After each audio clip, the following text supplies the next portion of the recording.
Hey, 3.0 prerequisite skills for linear equations. Okay, so when we talk about factors, factors are numbers that you can multiply together to get another number. Okay, so example 1, list the factors of the given numbers down here. Okay, then find the greatest whole number that divides evenly into the numbers in each pair. Okay, so when we look at 4, we know the factors of 4 are 1 times 4 and 2 times 2. And for 12, the factors of 12 are 1 and 12, 2 times 6, 3 times 4. So when taking a look at these two lists of factors, 4 is the greatest number, the greatest whole number. Okay, for 18, we have 1 times 18, 2 times 9, 3 times 6. And then 21, we have 1 times 21, 3 times 7. So looking at the common ones, it's definitely 3. A fraction is in lowest terms when the greatest common factor of both the numerator and the denominator is 1. So example 2, express each fraction in lowest terms. So we have 14 over 21. So if we think about the what 14 and 21 can both divide by, I mean, you could sit here and you could list the factors of 14, 1, 14, 2, 7. Then you could list the factors of 21, 1, 21, 3, 7. And then we're going to divide by the greatest one, which is 7. Okay, so dividing both the numerator and the denominator by the same number is going to give us the same ratio. So we would get 2 over 3. Okay, what about B? So for B, we have 12, and the factors of 12 are 1, 12, 2, 6, 3, 4. The factors of 16 are 1, 16, 4, 4. Oh, 2, 8. Okay, so 4 is the greatest common. Okay, so 12 divided by 4 is 3, and then 16 divided by 4 is 4. Okay, so these are like the lowest terms. Now C, 13 and 27. 13 is a prime number. That means the only two numbers that it's going to divide by are 1 and 13. 27 divides by 1, 27, 3, 9. Yep, okay.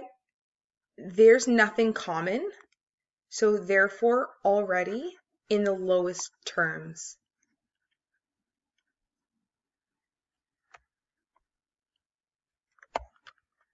Okay, we have 9 and 6, so 9 is 1, 9, 3, and 3. 6 is 1, 6, 2, and 3.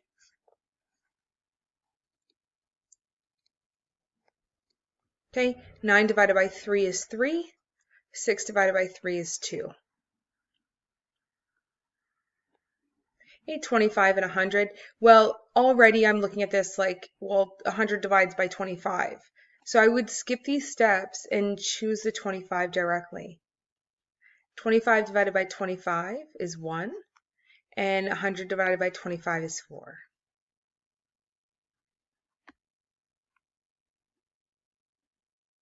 And you know what? Same for the last one. I'm looking at this like, well, 18 divides by 3 is just 6.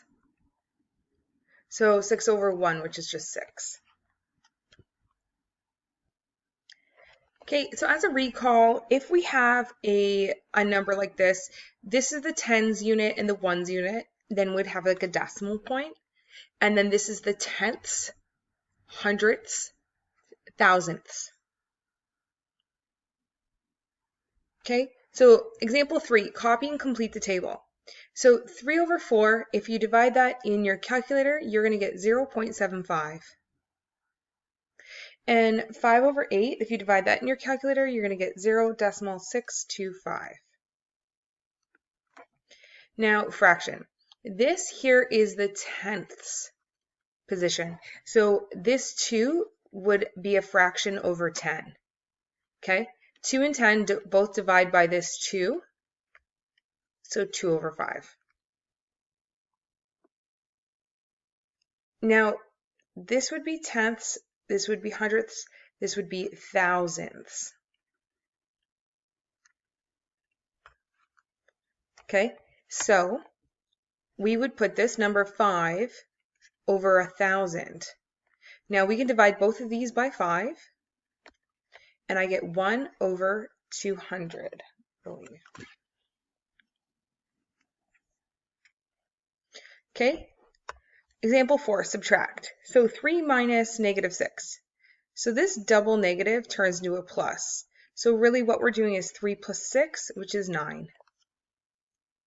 Okay, B, negative 2 minus negative 5. This double negative turns into a plus, and we get negative 2 plus 5, which I get 3. Okay, and then negative 12 minus 4, I get negative 16. Okay, example 5, evaluate and then simplify each numerator and denominator first.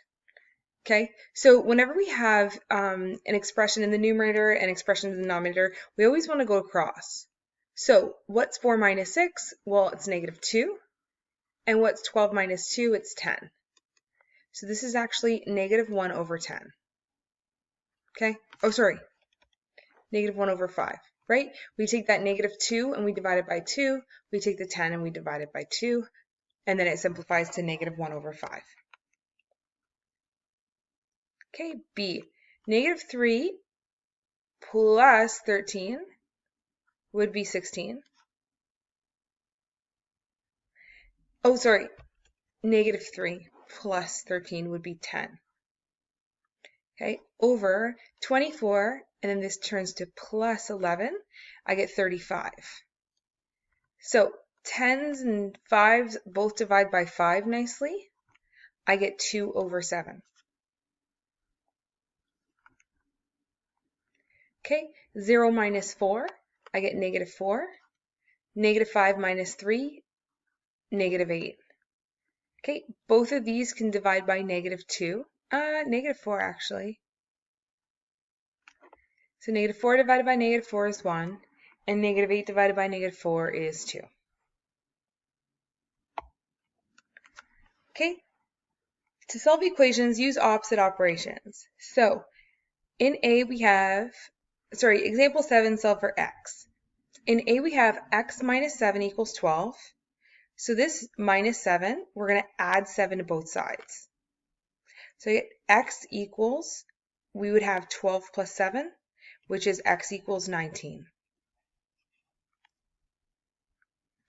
Okay, for B, 3 times x equals 12. The opposite of multiplication is division. So I get x equals 4. And then x divided by negative 2 equals 5. Opposite of division is multiplication. So I get x equals negative 10. Okay, for these ones, these are more 2 steps. Okay, 2x plus 14 equals 4. We have to collect the 14 and the 4 because they're like terms, but they're on opposite sides of the equal sign. So let's subtract 14 from both sides, and I get 2x equals 4 minus 14. So I get 2x equals negative 10. And then we're going to divide out that 2 to get the x all alone. I get x equals negative 5. Okay, negative 3x minus 12 equals 0. I'm going to add 12 to both sides, and I get negative 3x equals 12. And then I'm going to divide out the negative 3, and I get x equals negative 4.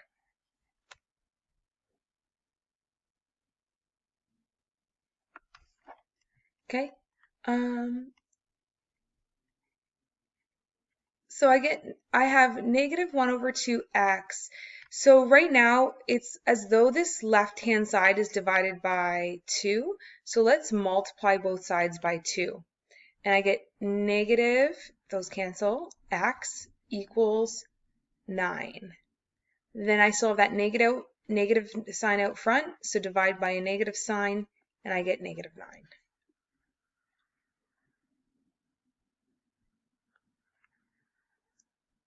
Okay, evaluate each expression for x equals negative 2. So this is example 8 now.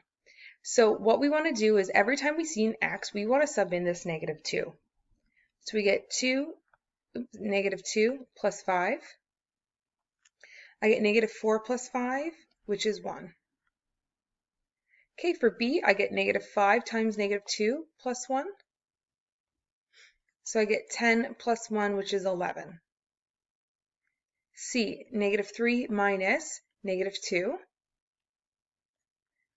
So this will change to a plus. So -3 plus 2, which is 1. -1. Okay, and then we have 4 minus 1.5 times -2. So it's like 4 plus 3, which is 7. Okay, example 6, write the coordinates for each point or plot each point. Okay, so we're actually just writing the coordinates of these points here. So point A, coordinates are written as x comma y. So what we do is we regard the x-axis first. We always start at the origin, which is 0, 0, and then we see how much it goes left or right, and then how much it goes up or down from there. Okay, so point A is right here. We would go left 2, so -2, and then 1, 2, 3. So -2, 3. Okay, x direction first, and then the y direction, which is up and down. So B, we have 1, 2, 3, 1, 2. So 3, 2. Okay, C is right here. So 1, -1. Okay, we have D. So we're going to go 1, 2, 3, and then -1. And if you notice, every single time I go and I reposition myself starting at the origin. Okay, E, I get -1, -2, and then 1, 2, 3, 4. So -2, -4. Okay, and then F lies right on the y-axis. So we're not going left or right at all. So we put 0, comma, and then 2.